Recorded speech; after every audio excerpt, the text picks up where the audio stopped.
अस्सलाम वालेकुम। काफ़ी कैंडिडेट्स इंटरव्यू की वजह से परेशान है और कमेंट्स और मैसेज कर रहे हैं कि सर इंटरव्यू की तैयारी के लिए हमें कोई टिप्स बता दें। इंटरव्यू में कौन कौन से सवाल पूछे जाते हैं, इंटरव्यू में कैसा लिबास पहन कर जाना चाहिए। तो सब कैंडिडेट्स याद रखिएगा, आपकी सिलेक्शन का दारोमदार इंटरव्यू पर ही है। उसी तरह से अब आपके इंटरव्यू की तैयारी को मद्देनजर रखते हुए और आपके इंटरव्यू की बेहतर से बेहतर तैयारी के लिए आज मेरे साथ मौजूद हैं assistant sub inspector sir Yasin Anjum साहब। तो सर यासीन अंजम साहब आपको इंटरव्यू की तैयारी की मुकम्मल डिटेल बताते हैं।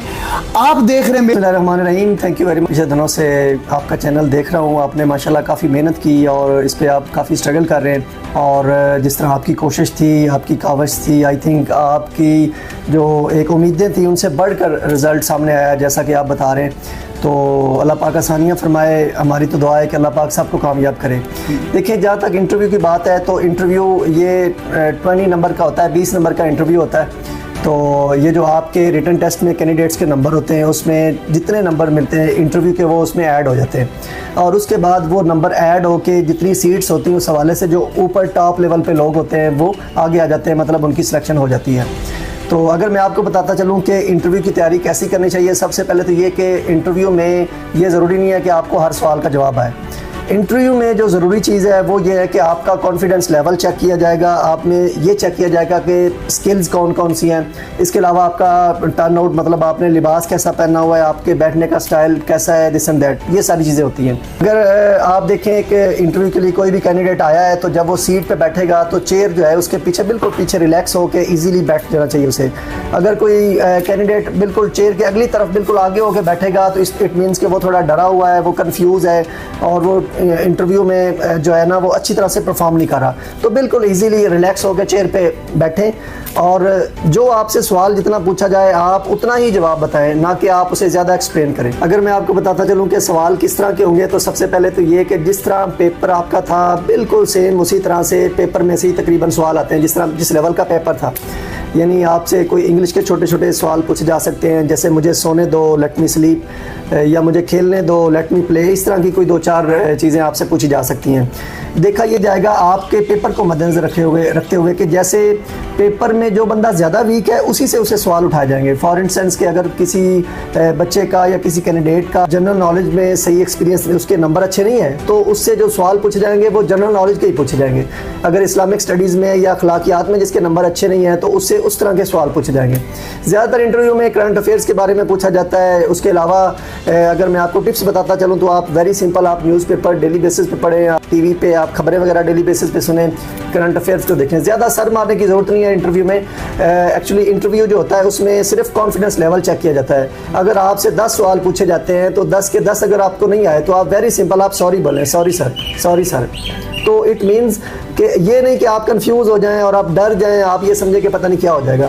दूसरी जो बात है, अगर एक जगह पे फॉर एग्जांपल 80 नंबर का मेरिट बन रहा है और सब बच्चों के 80 नंबर हैं या सब कैंडिडेट्स 80 नंबर पे खड़े हैं और 4 लड़के या 10 लोग एक ही नंबर के बराबर लेवल के आगे, तो वहाँ पे ये देखा जाएगा कि इनमें स्किल्स कौन सी हैं। तो आपको पूछा जाएगा गेम्स के बारे में कि आप कौन सी गेम खेलना आती है। तो रट्टा रटाया कोई बात आपने नहीं करनी। अगर कोई आप गेम बेस पे अगर एक्सपर्ट हैं किसी भी गेम में तो आप गेम के बारे में बताएं कि मुझे क्रिकेट आती है, मैं हॉकी के बारे में एक्सपर्ट हूँ। तो वो सवाल पूछे जाएंगे कि हॉकी का ग्राउंड कितना होता है, उसका बॉल जो है उसका वेट कितना होता है, दिस एंड दैट। इस तरह के सवालात आपसे पूछे जाएंगे जो आपको आने चाहिए।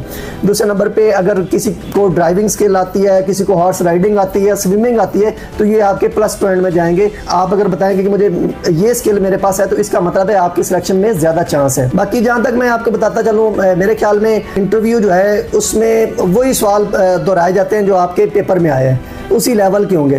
तो आप ज़्यादा से ज़्यादा कोशिश करें, अल्लाह पाक सबको कामयाब करे। मेरी आपके साथ और दीन भाई जिस तरह मेहनत कर रहे हैं, अल्लाह पाक सबको कामयाब करे। हमारी आपके साथ दुआएं हैं।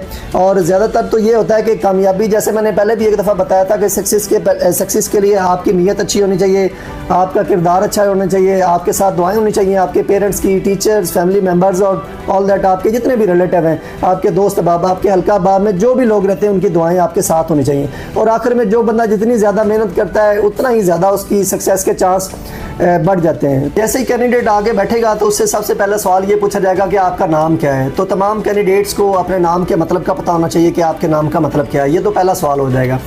इसके बाद आपका जो एजुकेशन बैकग्राउंड पूछा जाएगा कि आपकी एजुकेशन क्या है और कौन कौन से सब्जेक्ट हैं। तो आपको सब्जेक्ट्स के बारे में पता होना चाहिए और हाउ ना उसका पता होना चाहिए कि इस सब्जेक्ट में क्या कुछ होता है। इसके अलावा लिबास की जहाँ तक बात है तो लिबास के लिए आपने जो भी लिबास सेलेक्ट करना है वो साफ़ सुथरा होना चाहिए।